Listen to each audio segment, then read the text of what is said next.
Assalamualaikum teman-teman kelas hiji. Gimana kabarnya setelah PTS? Semoga selalu semangat ya teman-teman.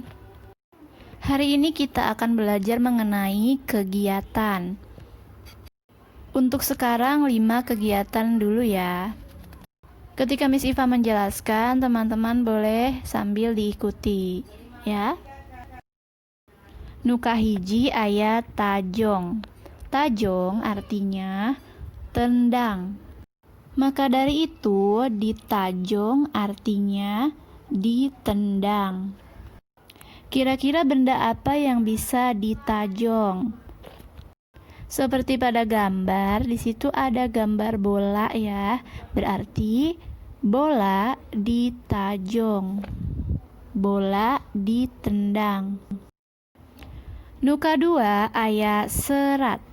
Serat artinya tulis. Maka dari itu, diserat artinya ditulis.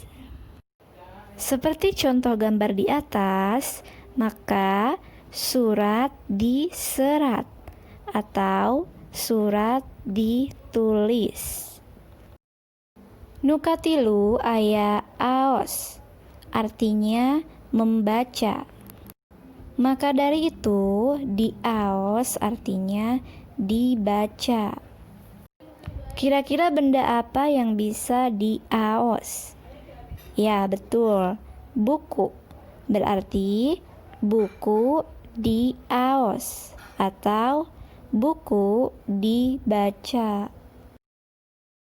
Nuka 4 aya seseh. Artinya cuci.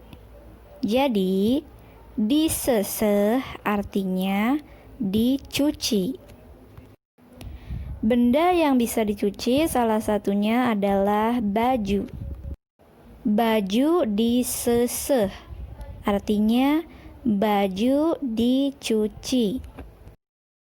Nuka 5 aya leueut artinya minum. Maka dari itu, dileueut artinya diminum. Benda yang bisa diminum adalah air.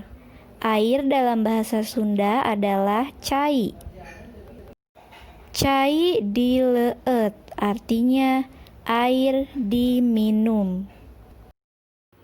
Kita baca ulang dari awal ya.